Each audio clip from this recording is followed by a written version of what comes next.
Hey guys, it's me Mike. I'm doing my American Idol commentary for American Idol Season 10, New Jersey Auditions. So, we begin this episode with the big, huge introduction of the two new judges, Steven Tyler and J-Lo. They start off with the whole rumors and the whole Hollywood shtick and all the everybody saying, "Oh, J-Lo's not going to be the judge. Oh, she is going to be the judge." Blah blah blah blah blah. Everybody pretty much known who these judges was since the summertime, so I don't know why they bothered even with this big intro. I mean, they could have just been like, J-Lo, and then give her a brief bio, and then the bios were fine. Like, how she was a big, J-Lo's a big recording star, movie star, and Steven Tyler's part of the biggest band in America. I don't think they should have gone to the whole rumors and everything like that. And but that's just me. I don't know. The intro could have been cut down a little bit. But something I want to note in the opening credits, when they were doing the new credits, you know how they always have like they pan in with all the previous American Idols. I could have sworn I saw Adam Lambert in the opening credits, but I wasn't sure.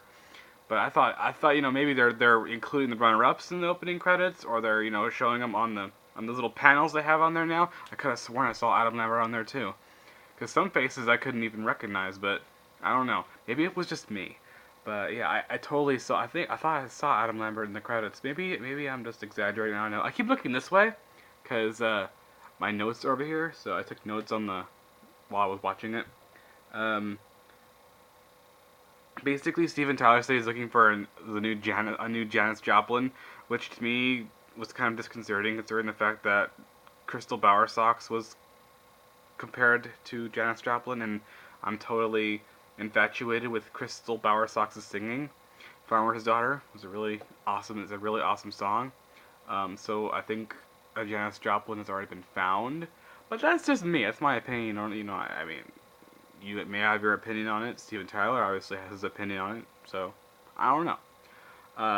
J Lo is gonna be the next Paula, pretty much. She walked over and hugged one of the contestants and told them not to give up, and so she's pretty much going to be all the sappy supporter. But she does give good advice, and she's kind of upfront and honest. But as seen in the beginning of this episode, she starts off by having trouble saying no to the contestants because she just seems so genuinely sweet and so nice that she doesn't want to say no to anybody. But she loosens up towards the end. Basically, she said she's not in the business for crushing spirits, so she's basically not Simon. So, Steven Tyler, though, he is totally crazy. He likes to curse, he likes to swear, he likes to say the most randomest things ever. But I like him for that. He's a breath of fresh air for American Idol. Steven Tyler is absolutely amazing. I mean, he says all this crazy stuff. I don't know what this. He says something to one of the contestants about, you know, what does he say? He said, water the flower, open the door, and watch the flower grow, or something. I don't know what the line was. I forgot. But he was saying all this crazy stuff, and it was incredible. It was amazing. I mean, it was different. And I don't think he's replacing Simon at all. I just think Steven's being himself, and he's broadcasting his personality to American Idol, and he's bringing himself out there, and he's making himself. He's making him. He's trying to become a well-known judge. He wants to put himself out there because there's probably some people who aren't aware of him, and even though he's one of the most popular, has part of the most popular rock bands there is, he wants to show his personality more as in a judge role, and I think it's incredible. So we start off with Constantine Maroulis getting the crowd riled up and ready for the auditions. I'm sorry, but Constantine was not a very good contestant when he was on American Idol. I just don't like him. He comes off as like a total asswipe to me, and I'm sorry if you guys are fans of him out there, but that's just me. I don't really like Constantine all that much. He seems sort of snobby. The first contestant auditionee was Rachel Zavita, and she was okay. I thought her voice was kind of frail a bit, I mean, J-Lo mentioned she saw her back in season 6, but when? We never saw her in season 6. I don't even remember this girl. Who the heck is... I don't know. They showed a clip, but I don't remember seeing this clip from season 6, so whatever. But I thought her voice was pretty frail. But, like I said, that's just my opinion. Um, she's interesting to say the least, though. She definitely got through. J-Lo certainly wanted her to go through, and Randy and Steven had no choice but to oblige, so she's gone through to American Idol. Next they had Caleb Hawley. I thought his voice... I don't know what if it was my TV, my computer, or what, but I thought his voice was kind of screechy. To me, it was kind of just a little bit screechy to me. Maybe I'm just, my ears are playing tricks on me. I don't know. I thought his voice was screechy. I did like that I did like that Steven was singing along with him and, getting his beats on and everything. I thought that was really nice. The first 15-year-old, Kenzie Palmer. I think she's pretty cool. I think her voice is really nice and soothing. I don't know if she'll make it that far. I don't know. It's just she. I think she'll make the top 24 at least, but that's to say if there is a top 24. I don't even know what they're like changing so many things this season. I don't even know if there's gonna be a top 12 to be honest. But yeah, but I think she did good. I think she'll make it to at least the top 24. I think in my opinion at least. Um,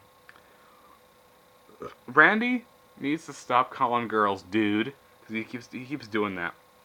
Every single season, he's called at least a couple of girls dude. He's like, dude, that was awesome, and he's like talking to this girl. It's like standing there. It's like the girl isn't a dude unless you know something I don't. Randy, you're so naughty. You looking under the skirts of these girls, are you? Speaking of skirts, the sole issue with the skirt thing was coming up later. It's not really an issue. It's just something Steven Tyler said, but you know. Let's see who else. Oh, Tiffany Rios. I love this girl. I know she comes off as a typical Jersey Shore kind of girl, but she was amazing with her personality in general, and she had the little stars on her boobs there, and it was pretty cool. Her original song sucked eggs, but when she did the other song, she was absolutely amazing. Her high notes were right on key. I thought she was absolutely incredible. I think she'll go far. I think she really will. She just needs to work on her personality a little bit. And yes, I also too see 3 reasons why she should have gone through. Achille, I don't know what the hell her name is. I kept thinking to myself, really? Really? Is she really gonna go through?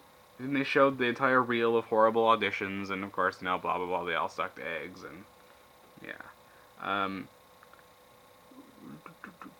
Next was Robbie Rosen. He's got a big smile. He's got a big mouth. Of course, sort of like Steven Tyler, separated at birth, or at least a long lost child or something. I mean, come on. He's got a great voice though. He's more pure. He's more He's more real to me. He reminds me a lot of David Archuleta, except Rosen's got more of a sob story. Archuleta said he had a failing, what was it, a vocal cord sort of thing. This guy actually had a disease where it prevented him, I forgot what it was called, but it prevented him from walking, and he had to be in a wheelchair, and he had to use a walker. But yeah, it was a very good story, and he's a very good singer. I love Robbie. He's one of my early favorites. I think he'll be in the top 10 for sure. If he's not, I'll be very, very surprised. Then there was a montage of contestants who asked what judges they wanted to see. I like the Asian girl who said she wanted to see Ellen. And she's like, huh? What? Not Ellen? It was hilarious. And he's like, I want to see Ellen really bad. You know that girl's going to be on the Ellen show eventually. After Ellen sees her say that, she'll be on the show. I bet you anything she will be. I liked when Steven Tyler was like hitting on the girls. It's like, you're like saying all these little dirty things, not dirty things, but like saying that in his little swagger voice and everything, like, ooh, where's your pitchfork, because you're a little devil, or whatever he said. I'm probably getting all this stuff reversed and mixed up, but you know the general idea. Steven Tyler came off as like, someone who's into the ladies and kind of a swagger kind of guy, you know. But he was cool. He was cool. Chris Cordero, the Boy Scout who did the public service announcement for the texting while you're driving, which was pretty cool. Which was pretty not cool.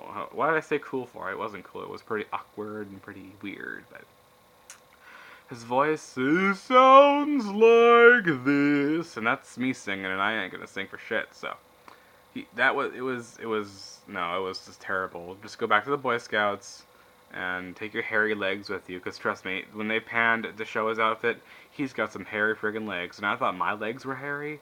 His legs were like bears. I mean, like, come on now, it was crazy. Michael Perodo, I guess is how his name is, the guy who burps when he's nervous. It would have been funnier if he actually burped in the audition room when he was singing. I thought that would have been funnier.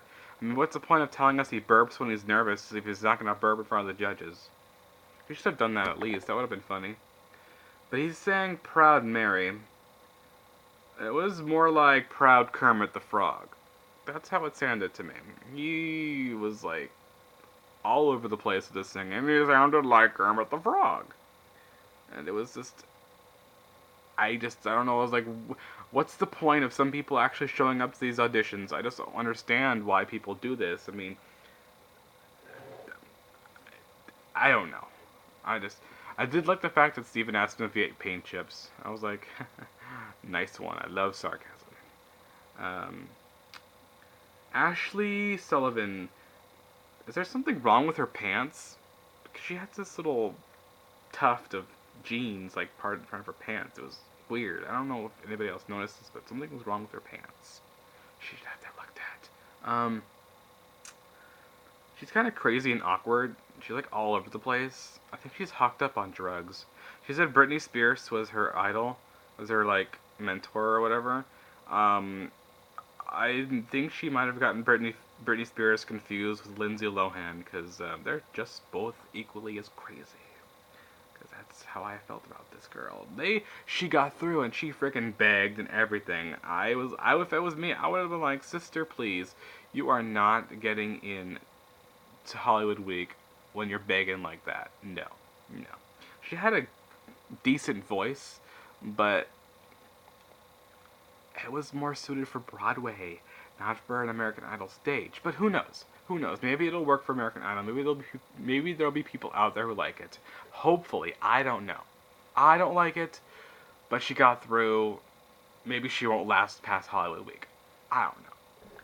Victoria Huggins, who's 16 and 3/4 years old, is like this Disney girl who always is like chipper and upbeat and does video blogging like me. Although I think I do it a bit better than she does, because, she just seems way too chipper and way too happy. It's like you can physically punch her in the face and she'd still be smiling. That's how I feel. I mean, you would have to do something really bad to her, or she would have to get some really bad news for her to, like, have a frown. I mean, she seems way too chipper and way too eager. Steven Tyler's little comment about how she's wearing enough dress, I guess is what he said, was pretty darn awesome. And she's like, I just want to impress the guys, but not, I wanted to be professional or whatever she said. She has a cute voice. Her singing got a little squeaky a little bit towards the middle, but it was okay. And she went through, so. Why were all the girls that were showing kind of young? You notice that? All the girls were really young. Like 15, 16, 17. Where are the 20-year-olds and the 20 age groups? I mean, come on now. Linda Ademi was from Kosovo, and she had to move because there was a lot of war going on there and everything, and her entire family moved there. She had her sob story in tow, and so people are going to eat this story up. It's a sob story, boo-hoo, boo-hoo. It wasn't as compelling as other sob stories that there were. But she has an awesome voice. I like her voice. I think she'll do well in the competition too. Next we had Devin Rush, who was the waitress singer, and there's been a lot of jokes about waitress singers, and it's, blah, blah, blah, blah, blah, but she actually did sing pretty good. I liked her. Was it me, or did the place she worked at have a stripper pole? I mean, I don't know if anybody noticed this, but there was like she was like walking around the corner, there was like this giant pole like sticking up and down the ground. I thought that was kind of weird. I don't know. Maybe it was just me. That also seemed sort of awkward, but anyways, and then they show a guy. I didn't catch the guy's name, but he looked like Brian Peppers. Anybody see that? The guy with the little hair inside, but his face was like Brian Peppers. It was weird. Anyways, then Janice Deal needs to deal with the fact that she sucks, but she kept singing. And yeah. And oh my God, Yogi Pop, Yoja Pop, whatever his name was. Michael Jackson impersonator. He's like, I've been impersonating Michael Jackson since I was 2. They're like, 2 really? And he's like, yeah, ever since before I was born. And I was like, what? You're kind of confusing me, sir. What's going on here? He basically sucked. And, he's got good dance moves, though, that's for dang sure. He was doing Michael Jackson stuff. It was pretty cool. But yeah, he's not a good singer. He's terrible. I think they were trying to make him out to be the next William Hung and everything, but I don't think it was going to be it wouldn't have worked out as well. I mean, there will never be a William Hung ever again. I mean, he is the most epic at failing. I mean, at least in my opinion, William Hung is. He's only popular because he failed so hard. That's my opinion. The Pants on the Ground guy, that's someone to be admired. He's amazing too. But all these people, one of these, I bet there's even people who audition for the show just to be the next William Hung and to be the next Pants on the Ground guy. There are probably these people out there that audition just for that reason alone. Which is kind of sad, but, anything to have your 15 minutes of fame, I suppose. Even though everybody who auditioned didn't really get to be on screen, on TV, but excuse me, my phone's going off. Okay, sorry. People always like to bug me this late at night, 2 o'clock in the morning. Why are you calling me? It doesn't matter really, but it's okay. What's next? Oh yeah, this is the whole Party in the USA montage. I got bored of it, so I didn't really write anything down for it. Brielle von Hugel, I don't know, had a sob story as well about her dad having throat cancer. But her voice was good, but it wasn't the best. I think she needs a lot of work done. And when I say work done, I don't mean like plastic surgery. I mean her voice needs to have a little more work to it. But she did okay. And I thought it was really nice that they invited her father in there and they hugged. I like, see, last season they hardly ever had any of the family come in. But when they bring the family in and everything, I think it's really sweet and nice. The last auditioner, Travis Orlando, told his sob story about how he grew up in the Bronx in a shelter, and his father was sick, and he just wants to have a better, give a better life to his family. And he did Eleanor Rigby, and it was just really awkward. He just seemed really stiff and tight when he was singing it. He did it for a second song too, but he loosened up a little bit, and I kind of got the idea of the style he was trying to achieve. But I think he's a good singer. I think he has a lot of potential. I like his classes. He's pretty cool.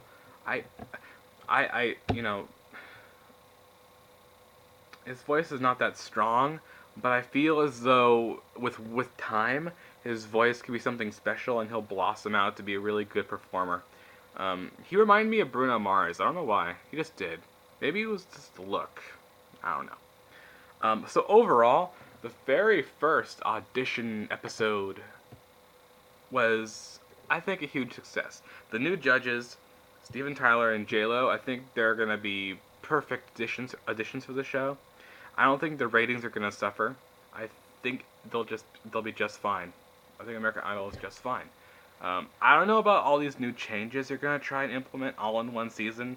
Apparently they're allowing contestants to do original songs now. And apparently they're going to do stuff like music videos and all this crazy stuff. So yeah, but pretty much, Steven Tyler is a real hoot. I'm just concerned with Steven Tyler. When they get to the live shows, he's gonna have to tone it down just a bit, because if he swears or cusses during the live show, it's gonna pose a problem, and he's gonna have to tone it down just a bit. J-Lo is very inspirational. She gives inspiration to these kids. She doesn't give them false hope, though, which is what I like. She doesn't give these kids false hope, but she's nice to them at the same time. She has that ability, and I think it's perfect. Randy, same old Randy, we all know and love. He's been our dog since season 1 and everything, so you just need to stop calling the girls dudes. That's just sort of uncomfortable for me. I don't know why, but it just is. So, tomorrow night they're going to be in New Orleans. They're going to be showing us all of these auditions from New Orleans or New Orleans or however you want to pronounce it. Pecan, however you say pecan nowadays. I say pecan because, it just sounds sexier that way. But, so that's pretty much it for today, guys. So the season's shaping up nicely. I can't wait to see who's going to be in the top 12, who's going to be, what's going to happen in Hollywood Week, what the shakeups are going to be, what all the new stuff is going to be. Hopefully the changes are for the better, because if they don't go off all that well, the show is going to fall. And fall hard. Like that song, Dancing with a Ghost by Valencia. Anybody heard that song? I love that song. But I'm straying off topic. So, I'll see you guys tomorrow night, okay? Ciao!